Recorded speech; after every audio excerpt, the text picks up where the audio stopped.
Abby, pinatunayan sa dating nobyo na mali ang pangiinsulto nitong wala siyang kwentang nobya.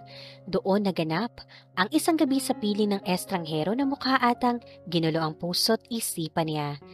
Sino kaya ang lalaking ito at paano niya ilalapit ang sarili dito kung ang tingin sa kanya ay mababang uri ng babae?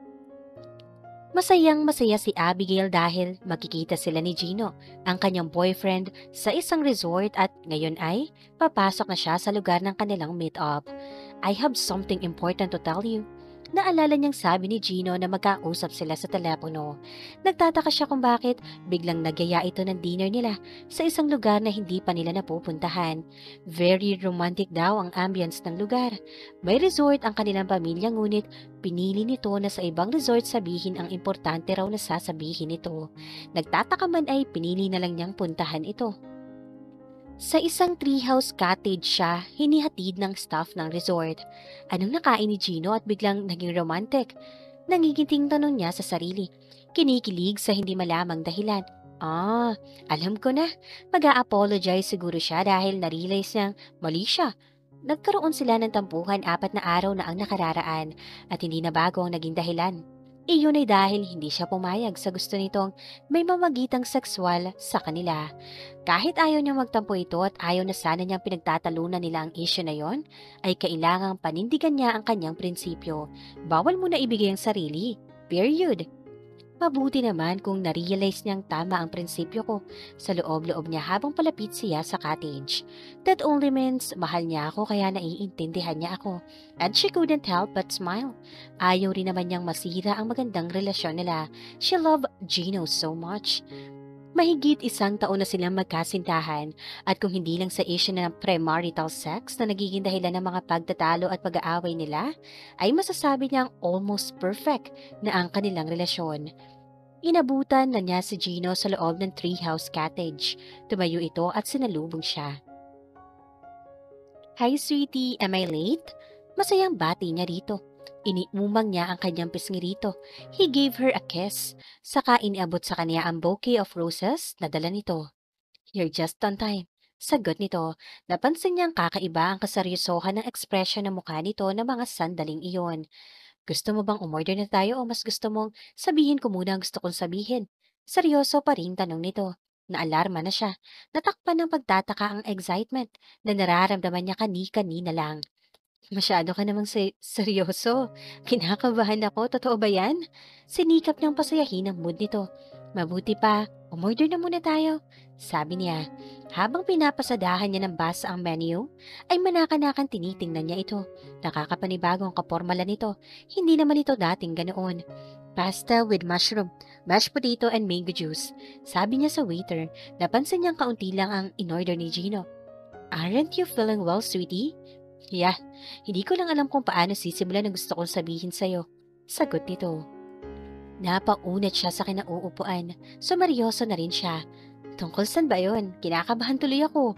Sabi niya, matagal siyang tinitigan nito bago ito nagbukang bibig. Matagal kong pinag-isipan to, Abby. Before I came up with this decision. Simula nito. Decision? Maang na ulit niya. Ayoko nang ituloy ang relationship natin. Let's call it quits. Diretsong sabi nito. It was a bombshell. Nayanig ang buong pagkatao niya and she was speechless for a couple of seconds. Hindi niya alam ang mararamdaman pagkatapos ng narinig. Nakikipag-break ka sa akin? Tanong pa rin niya sa pagbabaka sakaling nagkamali lang siya ng dinig o ginugood time lamang siya nito. Yes, Abby. Nakatingin ito ng diretso sa kanya. Natitigilang na pamaang siya. Gino, you can't be serious? Sorry, Abby, but I am. Kahit pakiramdam niya ay bigla siyang sinakal, ay pinilit pa rin niyang i-maintain ang kanyang poise. But why? Tanong niya. Pinigilan niya ang pagsungaw ng mga luha sa kanyang mga mata. I've just realized we're not compatible. Paliwanag ni Gino na bahagya ng nakayuko. Aren't we? Magkasundo naman tayo ah. Hindi sa lahat ng bagay, Abby. Dahil ba hindi kita pinagbigyan sa matagal mo nang hinihiling sa akin? Isa lang yon sa mga dahilan. Pero may iba pa.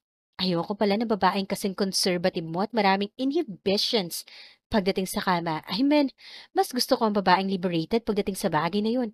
Hindi ko pala kayang unawain ang mga rason mo at ang mga prinsipyong sinasabi mo. Iisa lang ang ibig sabihin ng pagtanggi mo. You don't love me enough because you're not ready to submit yourself to me. Paano ako maniniwalang mahal mo nga ako kung hindi mo kayang ibigay ng buong buo ang sarili mo sa akin? Hindi makapaniwala si Abby na sa ganoon kababaw na dahilan, makikipag-break na sa kanya si Gino. After more than a year, itatapon na lang ba nito ang lahat ng magagandang pinagsamahan nila? Tatlong beses na sila nagkaroon ng very intimate dates. Palaging may muntik nang mangyari sa kanila. Mabuti na lang at nakakaiwas siya sa mga paglalambing at pangungulit nito. Can't you understand, Gino? Gusto ko lang namang maging clean bride. Kung tayo ang magkakatuluyan, ayaw mo ba yon? Kung para sa'yo, hindi big deal ang virginity sa akin. Big deal yun. Nagpakawala ito ng bahaw na tawa. Napakaramdam niya ay pang-iinsulto sa kanya. See? Doon pa lang ay hindi na tayo nagkakaunawaan. I hate to say this, pero nakukulangan ako sa'yo, Abby. Sa edad mong yan, hindi ka na dapat ganyan. You're so naive. You're like a log. Wala kang kabuhay-buhay humalik. You're a very lousy partner. Kung magpapakasal tayo, palagi na lang ba tayo maghahabulan sa bedroom? I want a happy and fulfilling life in my years to come. Dahil darating ang panahong hindi ko na pwedeng i-enjoy yun. Ano raw ang sinabi ni Gino? Naive siya? Para siyang tuod? Walang kabuhay-buhay humalik? Lousy partner? Ang sakit naman nun. Dahil ba hindi siya pabor sa kama ay paparatangan na siya nito ng mga ganoong kasasakit na salita? Marahil ay nakapag-decide na itong makipag-break sa kanya na hindi niya ito pagbigyan 4 days ago. Iyon ay nang hilingin nitong birthday gift mula sa kanya ang matagal nang hinihiling nito. Cyber age na ngayon, Abby. Nakakabuo ng tao at kahit hayop ng walang intercourse. Hindi na panahon ni na Gabriela Silang? At 23, hindi ka na dapat ganyan ka-inosente pagdating sa mga ganoong bagay. Enough, sabi niya, sa kagalit na umahon mula sa kinauupuan. Gina, I thought I will gain more respect from you. Hindi pang iinsulto. Parang gustong sumabog ng kanyang dibdib sa tindi ng pinagsamang galit at sama ng loob. Mabilis siyang tumalikod papunta sa pinto ng treehouse, ngunit nakakailang hakbang pa lang siya, ay may bigla siyang naalala. Pumihit siya pabalik, saka muling lumapit kay Gino, at walang babalang sinampal niya ito. Mukhang hindi na ito gaanong nabigla. Hinaplos na lamang nito ang pisnging sinampal niya. Para sa pangiinsulto mo sa akin, sabi niya rito. Saka siya mabilis na tumalikod at umalis. Pinigil niya ang mga luhang kanina pa nagpapainit sa sulok ng kanyang mga mata at parang bulkang gustong sumabog. Bakit ba noon lamang niya na-realize na mababaw pala ang lalaking minahal niya? Hindi sana naging ganoon kasakit ang pakikipag-break ni Gino? Kung hindi ganoon kababaw ang dahilan. I hate you, Gino. The whole you. Masamang masama ang loob na nasambit niya sa isip habang pabalik siya sa sasakyang naghihintay sa kanya. Sa kama lang ang dahilan, mommy. Kaya nakipag-break na siya sa akin. Umiiyak na sumbong ni Abby sa mami niya. Naulinagan siya nitong umiiyak sa loob ng kanyang silid, kaya kinatok siya nito. Wala ito sa bahay nang dumating siya. Nanood ito ng sine kasama ang pangalawang asawang si Robert. Stop crying, Abby. Lalaki lang yun. At ang mga lalaking kasing babaw niya ay hindi dapat iniiyakan o pinanghihinalayangan. Kahit kaunti. Dapat pa nga proud siya sa'yo. At lalo kanyang minahal dahil mataas ang respeto mo sa sarili at ang pagpapahalaga mo sa chastity mo. But I love that guy, Mom. Alam mo namang sa tatlong naging boyfriends ko, siya ang pinakaseryosong relasyon ko. We were already even talking about marriage 2 years from now. Pagkatapos, ibe-break niya ako ng ganun-ganun lang. Paghihumutok niya sa pagitan ng paghikbi. He's not worth your love. Forget him. Maraming lalaki. Patunayan mo sa kanyang siya ang loser at hindi ikaw. Humila siya sa box ng tissue paper na nasa ibabaw ng side table at pinunasan niya ang kahuli-hulihang patak ng luha sa kanyang pisngi. Tama ang mami niya. Hindi niya dapat pang hinayangan si Gino at patutunayan niya ritong hindi ito kawalan sa kanya. Apektado ka pa rin kahit hindi mo aminin, sabi kay Abby ng best friend niyang si Bubbles. Ito ang kauna-unahang naging kaibigan niya mula nang mag-decide ang mami niya na lumipat sa isla ng Davao. Kinuha ito ng mami niya bilang staff ng resort at naka-assign ito sa front desk. Nag-i-snack sila sa lobby ng hotel kung saan naroon ang open snack bar and coffee shop. Kasama nila ang isa pa sa close friend na lang si Danica na tinawagan pa niya para lang maghinga ng sama ng loob niya kay Gino. Pinipilit ko siyang kalimutan. At least, I'm trying. Sabi niya sa pagitan ng pagsimsim ng mango juice. Mahal mo naman pala ang lokong yun eh. Bakit hindi mo pa pinagbigyan? Sabi ni Danica na tila sinisisi siya. Birthday pa pala niya nang huli kayong mag-date. Yun lang. Yun lang kamong hinihingi niyang birthday gift mula sa'yo. Tinanggihan mo pa. For God's sake, Abby. Hindi ka na bata. 23 ka na. Napag-iiwanan ka na. Alam mo ba yon? Saka kung talaga mahal mo si Gino, anong ikinatatakot mo? Anong magagawa natin kung reincarnation ni Tandang Sora itong kaibigan natin? Kantsaw ni Bubbles sa kanya. Tigilan niyo nga ako, ha? Inungusan niya ang mga ito pagkatapos niyang sumubo ng maliit na hiwa ng baked macaroni. Hindi naman sa ayaw ko eh, pero hindi ba talaga ako ready? Hindi ba maintindihan ni Gino yon? Obviously, kaya nga siya nakipag-break sa'yo eh. Hindi na siya kontento sa kissing lang. Naiinsulto na siguro yung tao sa mga pagtanggi mo. Sabi ni Danica. Kailan ka pa magiging ready ha? Kapag 40 ka na? Natahimik siya habang muling sumisimsim ng mango juice. Kapintasan bang maituturing ang pagiging conservative niya? Nasaan na ba ang mga taong may pagpapahalaga sa chastity ng isang babae? Nag-iisa na lang ba siya? Naiintindihan ka naman namin eh. Si Danica uli ang nagsalita. Pero hindi mo rin masisisi si Gino kung sabihan ka niya ng naif at walang kabuhay-buhay at kung ang maging interpretasyon niya sa mga pagtanggi mo ay hindi mo siya talagang mahal. Tama bang gamiting sukatan yun? Porke ba ayaw ko siyang pagbigyan, hindi ko na siya mahal? Katwiran niya. Oh my God! Mahinang bulala si Danica na umagaw sa atensyon nila. Look who's here! Sabay silang napalingon ni Bubbles sa direksyong tinitingnan ni Danica. Dahil open ang snack bar at coffee shop na kinaroroonan nila, kaya kitang-kita nila ang mga taong dumarating sa resort at tumalapit sa front desk. Muntik na siyang mahulog sa kanyang kinauupuan na makita ang isang pares na kabababa lang mula sa isang kotse. Si Gino at ang stepsister niyang si Dina. Magka-holding hands pa ang mga ito. Mula nang ligawan siya ni Gino, ay hindi na siya binati ni Dina dahil may pagtingin ito sa lalaki. Let's get out of here, sabi ni Bubbles. Lalo ka lang masasaktan. No, tanggi niya. Bakit ipakikita ko sa kanilang apektado ako na makita ko sila magkasama? Di ang tuwa lang ng mga yan. Lalo lang akong magmumukhang kawawa at talunan. Iisipin ni Gino na nanghihinayang ako sa kanya. Nagkatinginan sina Bubbles at Danica. Are you sure? Okay ka lang, Abby? Nag-aalalang tanong sa kanya ni Bubbles. Tumango siya habang tila wala sa loob na sumusubo ng baked macaroni. Ang kapal din ng mukha ng dalawang yan, no? Dito pa nagpunta? Inis na sabi ni Danica. If I know, gusto ko lang talagang pasakitan ni Gino na yan. Pero tama yung attitude mo, Abby. Huwag kang magpa-apekto para hindi sila manalo. It's Gina's loss, not yours. Hindi siya kumibong ngunit nakatingin siya sa receiving area kung saan alam niya kumukuha ng cottage ang dalawa. Naramdaman niya ang concern ni Danica sa kaniya nang gagapin nito ang kamay niya. Abby? I said, okay lang ako. Sabi niya, singilin mo si Gino ha, Bubbles? Hindi pwedeng libre ang accommodation nila rito. Katulad noong kami pa. I-charge mo sila sa lahat ng facilities na gagamitin nila. Huwag mo rin silang bibigyan kahit kaunting discount. Pero anak ng stepfather mo si Dina at pag-aari ito ng pamilya niyo. Kasama na si Dina. Katwiran ni Bubbles. Sa amin ni Mami ang resort na to. Naipunta rito ng daddy at mami ko kaya walang karapatan si Dina. Kahit asawa na ng daddy niya ang mami ko ngayon. Basta, sundin mo ang sinabi ko. Kung ayaw nila mabayad, lumipat ka mo sila sa ibang resort. Galit na sabi niya. Oh, akala ko ba hindi ka magpapaapekto? Ani Bubbles. Eh hayan, namumula ka sa galit. Sino ba naman ang hindi mamumula sa galit? Kung harap-harapang ipinangangalandakan sa'yo ng ex mo, na napalitan ka niya kaagad at iyon pang flirt na stepsister mo ang ipinalit sa'yo? Masama ang loob na sabi niya, saka umahon na mula sa kinauupuan at nagmamadaling lumayo sa lugar na yon.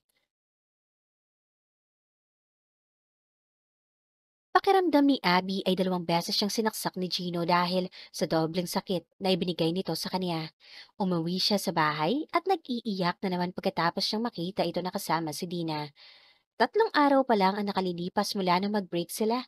May idini-display ka agad itong kapalit niya? Pakiramdam niya ay ipinamumukha ni Gino sa kanya na napakawalang kwentang girlfriend niya, kaya madali itong nakahanap ng kapalit niya. At alam niyang lalo lang siyang masasaktan at mahihirapang kalimutan ito dahil halos araw-araw niyang makikita si Dina na kasama niya sa bahay. Gusto bang ipakita ni Gino sa kanya na mas gusto nito ang babaeng liberated at game pagdating sa usaping kama? Hanggang kailan ba siya iinsultuhin ng lalaking minahal pa naman niya? Kinagabihan ay niyaya ni Abby sina Bubbles at Danica sa loob ng isang cottage sa resort nila. At kahit social drinker lang siya, ay umorder siya ng maraming alak. Anong balak mong gawin? Lumangoy sa tequila ngayong gabi? Tanong ni Bubbles sa kanya. Hindi siya sumagot. Sa halip ay tumungga siya ng tequila. Sinundan niya iyon ng pag-squeeze ng lemon sa bibig niya. Kahit pakiramdam niya ay nahiwa ang kanyang lalamunan sa tindi ng hagod ng alak na ininom niya ay hindi niya ininda yun. The nerve! Ang dami-daming resort dito sa Davao, dito pa sila nagpunta? Naiiyak na himutok niya. At si Dina pa ang ipinalit ni Gino sa'yo. Na alam naman ng buong Davao na flirt at game pagdating sa sex. Sabi ni Danica. May nakapagsabi pa nga sa akin na mahilig mag-experiment yan pagdating sa kama. And she engaged to many. Yuck! Ganoong klaseng babae lang ipinalit ni Gino kay Abby, na parang ipinagmamalaki pa niya. Galit na sabi ni Bubbles. Ang lokong yun, hindi pa rin siya tumitigil sa pananakit at pangiinsulto sa feelings ko. Umiiyak na sambit niya. Tumigil ka na nga ng kakangawari yan. Sabay ni Bubbles sa kanya. Ngayon mo lalong dapat patunayan na hindi mo pinanghihinayangan si Gino dahil magkakulay at magkasimbabaw lang sila ni Dina. Silang dalawang bagay. Inawat na rin siya ng mga kaibigan sa pag-inom. Tama na yan, Abby. Sa halip na iyakan mo yung lokong Gino na yon, patunayan mo sa kanya hindi ka kasing naive at kasing lousy. Nakatulad ng sinasabi niya. Sabi ni Danica sa kanya, hindi ako naive, hindi ako tuod, and I'm not a lousy partner. Sabi niya. At gusto niyang patunayan iyon sa kanyang sarili. Ayaw niyang dumating ang pagkakataong muli siyang iwan ng lalaking mamahalin niya dahil wala siyang kamuwang-muwang pagdating sa kama. Pasado 10:00 na nang maisip niyang lumabas ng cottage. Medyo tipsy na siya. Sumunod sa kanya sina Danica at Bubbles. Patutunayan ko sa sarili ko at kay Gina na hindi ako kasing naive at kasing lousy katulad ng iniisip niya. Sabi niya sa mga ito, anong gagawin mo? Idinako niya ang tingin sa beach at mangilang-ngilang nagda-night swimming. Nalipat ang tingin niya sa isang grupo na nakalalakihang nagkakatuwaan sa isang nipa shed. Who are those gorgeous men? Tanong niya kay Bubbles. Mga taga Maynila yan. Kahapon pa ng tanghali dumating, mga dating magkakaklase sa Ateneo. Sort of a reunion? Hmm. May gumuhit na pilyang ngiti sa mga labi ni Danica. They just gave me an idea. Mukhang may kapilyahan na namang pumasok dyan sa isip mo. Pansin ni Bubbles sa kaibigan. Pare-pareho na silang tipsy dahil sa nainom na tequila. Come on, let's join them. Puro sila guys. Don't you think they need girls to give them company? Ani Danica. But they're not inviting us. Baka mas gusto nilang puro boys sila. Tutol ni Bubbles. Dahil kung gusto nila ng company ng babae, dapat ay isinama nila ang mga girlfriends nila. Basta, come on girls. Aniyaya ni Danica. Gustong patunayan ni Abby na hindi siya naive at walang kabuhay-buhay, hindi ba? Then, tutulungan natin siyang gawin yon ngayong gabi. Anong iniisip mong gawin? Curious na tanong ni Bubbles rito. Abby, hanapin mo ang pinaka-gorgeous sa grupong yan. Then, seduce him. Kapag nagawa mo yon, mapapatunayan mo sa sarili mong hindi ka naive at tuod. And you can prove Gino wrong. At manghihinayang siya sa'yo for the rest of his life. Natigilan siya. Akitin mo ang most gorgeous man in the group? Kaya ko bang gawin yon? Tanong niya sa kanyang sarili. Ano, Abby? Untag ni Danica sa kanya. Nasa mukha at tono nito ang paghahamon. Danica, ano ba yung ipinapagawa mo kay Abby? Kontra ni Bubbles. It will boost her low self-esteem. Pagkatapos ng ginawa sa kanya ng mababaw na Gino na yon? Tama. Patutunayan niyang walang karapatan si Gino at ang kahit na sinong lalaki na insultuhin siya. Isa siyang babaeng kayang maging kaakit-akit at maaaring maging object of desire ng kahit na sinong lalaki. Okay, sabi niya pagkatapos humugot ng hininga. I'm accepting the challenge. Lumapit ang grupo ni na Abby sa grupo ng mga kalalakihan nagkakatuwaan. The group was having a barbecue party. There were 6 or 7 in the group. Hindi na matiyak ni Abby dahil sa epekto ng tequila na nainom niya. Si Danica ang una lumapit at bumati sa mga ito. Hi guys! Nakangiting bati nito sa mga lalaki. I'm Danica and these are my friends, Abby and Bubbles. Pakilala nito sa grupo nila. Isa-isang nakipagkamay sa kanila ang mga lalaki. May nagsisilbing spokesman ang mga ito. I'm well, and these are my friends. Sabi nito, sa tansya ni Abby, ang edad ng mga ito ay nasa pagitan ng 25 hanggang 29, and they were all gorgeous. Ngunit isa sa mga ito ang nangingibabaw sa lahat, the man in white shorts and blue Adidas sando. The man was stunning. He had a handsome face, broad shoulders, and a dreamy personality. Tipid ang ngiti nito na makipagkamay sa kanya. Gerald, pakilala nito sa sarili. His smile could do magic. Kahit tipsy na siya, nahirapan pa rin siyang alisin ang tingin dito. Bagamat ito ang pinakagwapo, mukha namang hindi ito interesado makilala ang grupo nila. Taga rito ba kayo sa Davao? Tanong ni Will sa kanila. Si Danica ang sumagot. Oo, ako naman. Naging taga rito na sa Davao City since last year pa. Sabi ni Will. I decided to stay here because I married a Davaoania. Kaya inimbitahan ko ang mga friends ko dito para makita naman nila ang kagandahan ng Davao. We were classmates in Ateneo. We were Atenistas too. Sabi ni Danica na nagsilbing spokesperson nila. Ateneo de Davao. Itatama sana ni Abby yun. Dahil hindi naman siya nagtapos ng BS Psychology sa Ateneo de Davao kundi sa UST. Ngunit, mabuti na rin ang hindi siya makilala ng grupo ni na Will at Gerald. Para magtagumpay man siyang gawin ng hamon sa kanya ni Danica, at hamon din niya sa kanyang sarili ay hindi siya makikilala ng mga grupo ng lalaking ito. Maya-maya pa ay kasama na sila sa grupo sa pagkakatuwaan ng mga ito. They were eating, drinking, at nang magtagal at marami nang nainom, ay nagkatuwaan na silang magsayawan. May dalang mini component ang grupo ni Noel. Hindi alam ni Abby kung inimbento ang alak upang alisin ang pagiging kime niya at palakasin ang loob niyang gawin ang mga bagay na hindi niya karaniwang nagagawa. Si Gerald ang pinili niyang partner, and she was getting wild habang nagtatagal ang pagsasayaw nila. Wildness na hindi niya akalaing lalabas sa pagkatao niya. Maya-maya pa ay nagsasayaw na siyang paikot kay Gerald. Humahawak pa siya sa dibdib nito. Kinuha niya ang isang kamay nito upang dalhin sa kanyang baywang. Hanggang mapansin niyang sila na lamang ang nagsasayaw sa gitna. Pinanonood at pinapalakpakan na lamang sila ng mga kaibigan ni Gerald. Ganoon din ni na Danica at Bubbles. Pa-wild ang pagsasayaw nila. Itinataas pa niya ang sando ni Gerald habang gumigiling siya sa harap nito. Ginaya niya ang pagsasayaw ng isang dancer sa club na napanood niya noong college at naging subject ng interview niya. Nilamon na ng epekto ng tequila ang lahat ng kakikimian niya at natitirang conservativeness. At nararamdaman niya nag-e-enjoy siya sa kanyang ginagawa. Habang kumigiling siya ay bahagya niyang itinataas ang kanyang buhok at laylayan ng skirt. Malakas na palakpakan at sipol ang narinig niya pagkatapos ng tugtog. At nang huminto na rin siya sa pagsasayaw, ngunit sa kabila ng tipsiness ay napansin niyang bukod tanging si Gerald ang hindi pumalakpak. Hindi malinto na gustuhan ang pagsasayaw niya. Kapag dakay, nangibabaw ang tamang huwisyo sa kanyang isip. What was she doing? But she thought everybody was just enjoying. Bahagi lamang iyon ng pagkakatuwaan nila at ng hamon niya sa kanyang sarili. Hindi na niya dinagdagan pa ang nainom dahil nahihilo na siya. Naupo na lamang siya sa bamboo bench katabi ni Gerald. Hindi niya sinasadyang mapahilig sa balikat nito. I'm sorry, medyo nahihilo ako eh. It's okay, sabi nito. Kahit naramdaman niyang bahagyang nawala ang pagkahilo niya, ay hindi pa rin niya inalis ang pagkakahilig niya sa balikat nito dahil naalala niya ang hamon niya sa kanyang sarili. Sisimulan na niya ang pang-aakit dito. Alam niyang walang lalaking mahirap akitin. Nasa kanya na lamang kung masiseduce niya ito. But she was a little worried and afraid. Paano kung hindi pala siya type ni Gerald? Lalo pa niyang inihilig ang kanyang ulo sa balikat nito. Parang nawala ang epekto sa kanya ng alak dahil sa suwabing bango ng men's cologne na gamit nito. Naramdaman niyang inalalayan at inakbayan siya nito upang hindi mahulog at bumagsak ang ulo niya. Napansin niya na makahulog ang nakatingin sa kanya si Danica at alam niya ang ibig sabihin ng tinging iyon. Simulan mo na ang pang-aakit kay Gerald. Parang iyon ang ibig sabihin ng tinging iyon ni Danica. You're so naive. You're like a log. Wala kang kabuhay-buhay humalik. You're a very lousy partner.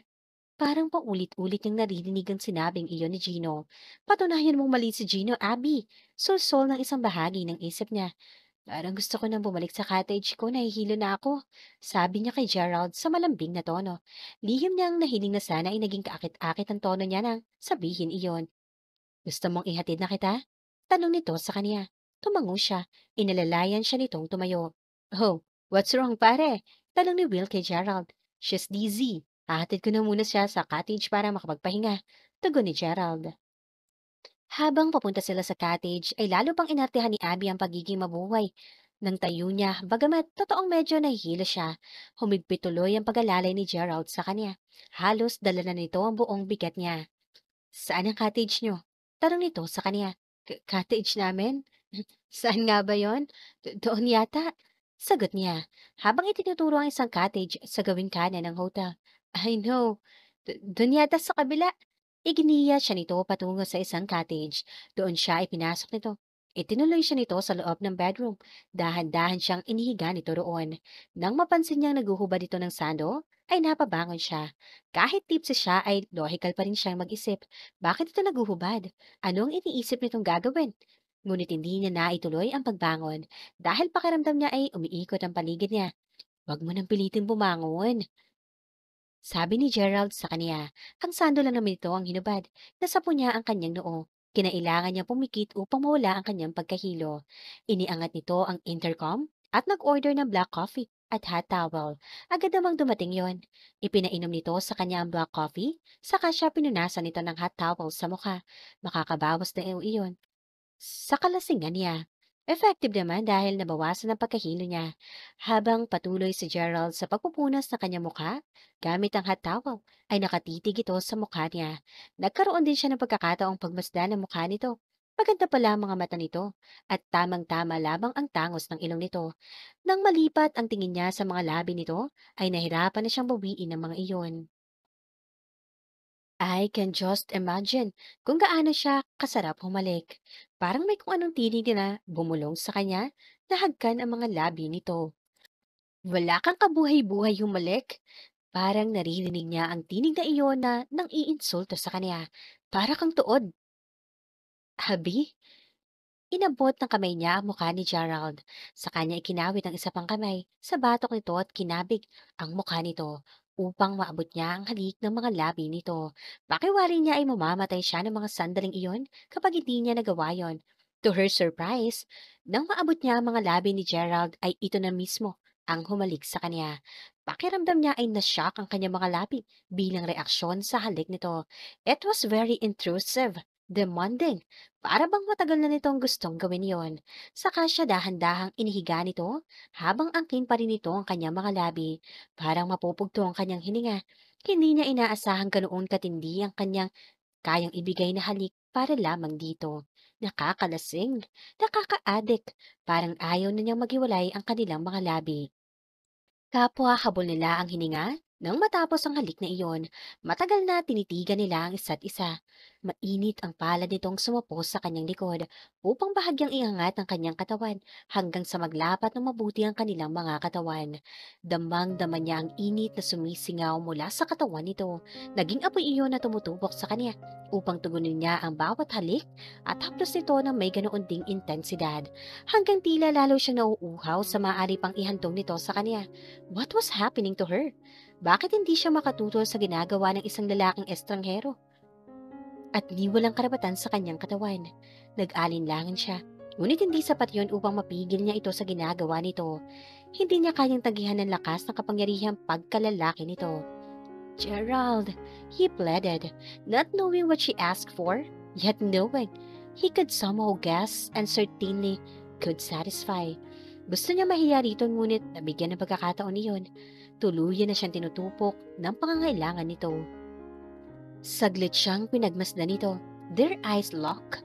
Ngunit hindi niya akalain na lalo lamang iyong magsisilbing hipnotismo sa kanya dahil nang muling bumaba ang mga labi nito upang angkinin ang kanyang mga labi, ay nagmistula na siyang estatwa at para na lamang siyang isang tau-tauhang sumusunod sa bawat galaw ng katawan nito. Kahit may pag-aalinlangan, Kahit sinasabi ng logic niya na walang karapatan nito, upang angkinin siya ay nagmistulan na siyang tuyong dahong, nagpapatangay sa hangin kung saan siya dalhin ito. She needed him as much as he needed her. Then, his hand began a new journey. Gahibla na lamang ang nalalabing kontrol nito.